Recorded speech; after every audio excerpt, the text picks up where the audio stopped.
Hey guys, what's up? Welcome back here to today's edition of Intuitive Angling, and man, I really appreciate you guys coming by the channel to spend a little time with me on the video. Always appreciate that. Hey guys, today we're going to have a discussion on how forward-facing sonar has completely ruined the fun of fishing for big smallmouth up north. This is an absolutely disgusting display of transition that we've seen with this, and I want to explain to you exactly why that forward-facing sonar has completely ruined smallmouth fishing up north, because a lot of you guys that haven't been around the sport very long may not be aware of it, so we're going to get into that in today's video. Also guys, one quick tip I want to pass along to y'all before we get started in today's video is jerkbait fishing, guys. It used to just be in the wintertime and pre-spawn. This is a great bait, guys. Jerkbait fishing is great in the summertime, but one tip is that fish in the summertime are a little bit more conditioned. They've seen lures all year long, they're tougher to catch. Try going to a silent jerkbait, like this Megabass Silent 110. Throw this Silent 110 around any boat dock that you can find, especially like a marina dock or floating dock. It's a great way to catch a bunch of fish in the summer, but they really like the silent model over the rattles simply because they're so finicky. So I'll put my Tackle Warehouse link in the description so you can pick up a few of the silent models if you want to try that. Okay guys, I want to do this video because right now we're getting into the full-blown northern swing of smallmouth tournaments where MFL and Bassmaster and everybody is going to, they're all the same places: Lake Champlain, St. Lawrence River, Lake St. Clair, Great Lakes, all that type of stuff. And for the next month, you've already seen it, but for the next month, there's not even any use to watch any videos or any type of tournament coverage on Bassmaster or MLF, because you're going to see the same thing. You're going to see four dudes on a split screen. Every one of them is going to be out in the middle of the lake. They're going to have their head down with a spinning rod with a forward-facing minnow. They're going to say, there he is. Oh, he's getting close, he's getting close. Oh, he's almost got it. And then they set the hook without even feeling the fish because they see the fish eat it on their cheater box. That is what smallmouth fishing has turned out to be the last 2 years, and will continue to be until the tournament organizations finally do the right thing and be responsible and stop trying to undermine the sport and make forward-facing sonar illegal. Buddy of mine fished the Tackle Warehouse tournament up at Lake St. Clair last week up there, and he told me, he said, Randy, he said, in that tournament, he said, I could literally have went up there with one spinning rod and 4 or 5 jig heads and a bag of minnows, forward-facing sonar minnows, and that's all I would need, because that's all anyone was doing. That's all anyone ever does anymore, and that's all you're going to see in this particular, stretch of tournaments coming up. And this is why forward-facing sonar has ruined smallmouth fishing. Guys, prior to forward-facing sonar, the smallmouth fishing was completely different. You had to know what you were doing. It was an art form. You had to have skills in order to catch it. It wasn't like now where you can take some 19-year-old flat brimmer and have him turn his live scope on out there and roam around in the middle of nowhere with a forward-facing sonar minnow and catch 25 pounds. You had to be a bass fisherman to understand it, because the complexities of patterning smallmouth on those northern fisheries was complex, fun, and challenging. It's like there was a plethora of techniques that were available based upon the weather conditions, and you had to adjust your techniques based upon the wind speed, the wind direction, the sunlight intensity, everything like that, time of day.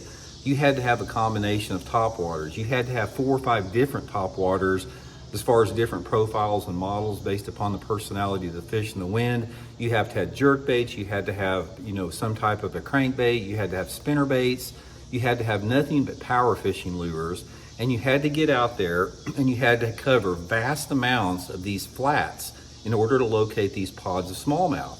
And then once you did locate a pod of smallmouth and you could make repeated drifts on them, you had to rotate and mix up your lure selection and your lure presentation based upon time of the day, sunlight angles, everything that went around with that. And the people that won tournaments truly deserve to win those tournaments, because it required a tremendous amount of adaptation and just being able to key in on the fine points. We don't see that anymore. Those days are gone, guys. I can promise you at this St. Lawrence River MLF they got up there and the Champlain Bassmaster, 99% of the people, 99% of the bass are going to get weighed in on a jig head minnow with forward-facing sonar. Yeah, there may be some dude out there, some outline dude that catches some fish flipping a jig and catches some largemouth flipping a jig in a weed bed, or catches one once in a while in the top water, but they're going to be lucky if they even make a top 50 check. They're not going to be any factor whatsoever. So from that standpoint of it, we have taken what at one time, what everybody looked forward to, as far as going up there, seeing those big smallmouth, you know, slam or rip spinnerbait, or having them take a jerkbait out of your hands, or having them smash a, you know, some type of a walking topwater. And we're relegated now just to guys looking at a freaking cheater box. There he is, there he is, there he is. Oh, he's got it. Cast out again. There he is, there he is, there he is. Oh, he's got it. Over and over and over again. It's absolutely is disgusting. It's pathetic. And I'm embarrassed for the people that have to do it. I know that they've got to do it. They can't, if they don't do it, they can't compete. So I understand why they have to, you know, thanks to Bassmaster and MLF requiring people to have to learn how to use a cheater box. So I'm sort of disgusted by it, guys, because I was one of the old school dudes that saw smallmouth fishing back when it was at its absolute best as far as an art form. I tell you, let me give you guys a prime example of what smallmouth fishing is. Rick Clunn won, I think, the 1991 Bassmaster Invitational up there on the St. Lawrence River. Jimmy Houston won it in 1986, and both of these guys made these long runs out into Lake Ontario over into Henderson Harbor and Chameau Bay.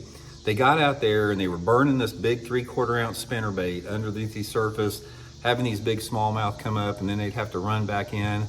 That is bass fishing. That is what smallmouth bass fishing is supposed to be. It's not supposed to be out there in the middle of the lake weenie worming around with a forward-facing minnow, but that's what we've turned it into.